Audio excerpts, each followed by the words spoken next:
तो क्या तुमने कभी सोचा अगर डेमन स्लेयर की दुनिया में एक ऐसा इंसान हुआ जिसके सामने खुद मुजान किबुत्सुजी भी डर गया हो? हाँ, उसका नाम है योरुची तसुगुनी। डेमन स्लेयर कोप का सबसे पावरफुल एकदम लेजेंडरी स्वॉर्डमैन। तो आज हम बात करने वाले उस इंसान के बारे में जिसका नाम सुनते ही डेमन का खून जम जाता था। तो योरुची की कहानी एक ट्रेजेडी भी और एक लेजेंडरी भी और एक रिमाइंडर भी, एक ऐसा सच्चा वॉरियर जो कि सिर्फ पावर से नहीं बल्कि दिल से पहचाना जाता था। योरिची का जन्म एक समुराई फैमिली में हुआ था, तशिगुनी फैमिली में, जो कि एक रेस्पेक्टेड नोबल लिनेज थी। लेकिन जब वो पैदा हुआ था तो लोग उसे शापित बच्चा कहने लगे थे, क्योंकि इसके जन्म के समय उसके माथे पर एक बर्थ मार्क था जो कि एक स्ट्रेंज और स्केयर जैसा मार्क था। उस टाइम के लोग समझते थे कि ऐसा मार्क दुष्ट शक्तियों का संकेत हो सकता। और उसी वजह से इसके पिता ने फैसला किया था कि योरिची को फैमिली से दूर कर दिया जाएगा, ताकि उनको भी इसका बैड लक ना लगे। उसके ट्विन ब्रदर मिजिकातसु तशिगुनी सबसे प्यारा था सभी को। योरिची की बात करो तो वो एकदम चुपचाप और शांत बच्चा था, जिसके चेहरे पे हमेशा एक अलग ही सुकून थी। बचपन में वो बिल्कुल भी नहीं बोलता था और कई सालों तक लोगों को लगता था कि वो बोल ही नहीं सकता। लेकिन जब वो एक दिन उसने पहली बार बात की तो सब लोग एकदम शॉक हो गए, जब उसकी आवाज में एक अलग ही कॉन्फिडेंस था। जब बचपन में योरिची में कुछ अलग था। फिर एक दिन उसने देखा कि एक समुराई अपने तलवार से ट्रेनिंग कर रहा। बस एक बार देखने के बाद ही योरिची ने एक वुडन स्वॉर्ड उठाई और एक ही मूव में समुराई को हरा दिया। तो सब लोग काफी ज्यादा हैरान रह गए थे।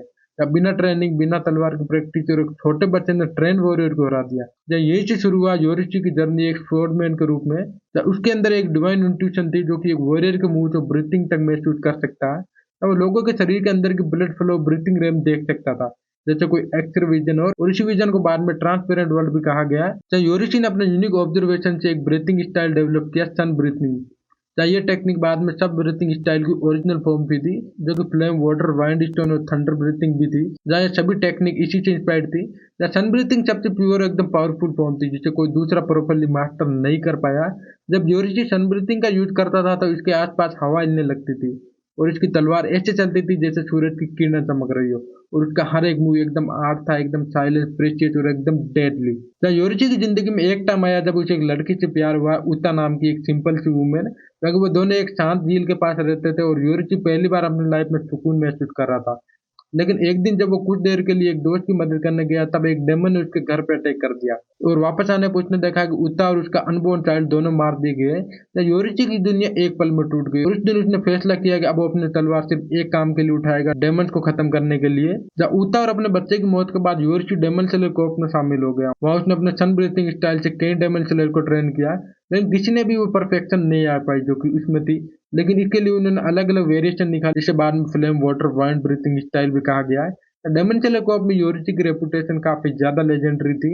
और एक बार जब वो एक डेमन उसके सामने आता था तो रिजल्ट पहले से फिक्स होता था, जहाँ डेमन का खात्मा डेफिनेटली होना है, कि वो योरिची के सामने खड़ा है, जो कि सबसे पावरफुल डेमन स्लेयर माना जाता है। और फिर वो दिन आ गया जब योरिची का सामना हुआ मुजान के बित्सुजी से, जो कि डेमन स्लेयर का सबसे पहला और सबसे पावरफुल राजा था। और मुजान के पास 7 हेड और 5 ब्रेन थे और एक बॉडी पार्ट अलग अलग जगह मूव करता था। लेकिन योरिची ने एक ही मूव में उसके सभी वीक पॉइंट पर अटैक कर दिया, और वो अटैक इतना ज्यादा प्रेचिस था कि मुजेन का शरीर एकदम टुकड़े टुकड़े हो गया। तब मुजेन सिर्फ एक छोटी सी फ्लैश के टुकड़े में बदल कर भाग गया। उस दिन के बाद मुजेन ने जिंदगी भर योरिची से डर में जीना सीख लिया।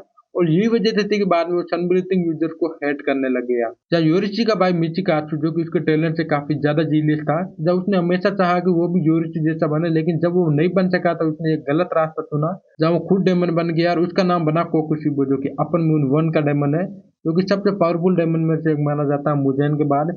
कई सालों बाद जब योरिची बूढ़ा हो गया, तब उसने अपने भाई का सामना किया। सोचो, एक ओल्ड मैन जो कि 80 साल से भी ज्यादा का, तो वो अपनी कताना को लेकर एक इमोर्टल डेमन का सामना करने खड़ा हो गया। योरिची ने अपनी लास्ट स्ट्रिंग का कोकुशिबो पर कट मारा और वो इतना फास्ट था कि कोकुशिबो बच भी नहीं सका। लेकिन योरिची का दिल उस मोमेंट में रुक गया और वो खुद लड़ते लड़ते मर गया। तब कोकुशिबो खुद डर गया था, जब उसने सोचा अगर ये बुढ़ा इंसान थोड़ा और जिंदा रहता तो शायद वो मुझे मार देता। इसी से आप अंदाजा लगा सकते हैं योरिची की पावर का, जो कि 80 साल का होने के बाद भी इस लेवल तक लड़ सकता है। इसका अंदाजा आप लगा सकते हैं वो किस लेवल का पावरफुल डेमन स्लेयर था। या योरिची मर गया लेकिन उसकी लेगेसी नहीं। जब उसको बनाए breathing style demon slayer corps में आज भी चल रहे हैं। और उसके इयर रिंग, वो हानाफुडा इयर रिंग, जो कि तांजीरो के पास आए, जहाँ तांजीरो ने भी वही सन ब्रीथिंग स्टाइल अपनाया जो कि योरिची ने बनाई थी। उसके बाद सिर्फ तांजीरो इसका इस्तेमाल कर पाया। एक तरीके से तांजीरो योरिची की व्हील को आगे बढ़ाता। और जब तांजीरो ने मुजेन का सामना किया था, तब योरिची की स्क्रिप्ट भी कहीं ना कहीं उसके साथ ही थी। योरिची एक नॉर्मल स्वॉर्डमैन बिल्कुल नहीं था, वो डेमन स्लेयर कोर्प का देवता था। वो इंसान जिसका दिल काफी ज्यादा साफ था और जिसका एम काफी ज्यादा प्योर था। तो उसने कभी भी अपने पावर का मिस यूज बिल्कुल नहीं किया। वो दुनिया में शांति लाना चाहता था, पर दुनिया उसे समझ बिल्कुल नहीं पाई। और आज जब भी डेमन स्लेयर अपनी तलवार उठाता तो सूरज की रोशनी में ट्रेनिंग करता, और कहा जाता है कि योरुची की आत्मा वहां मौजूद होती है।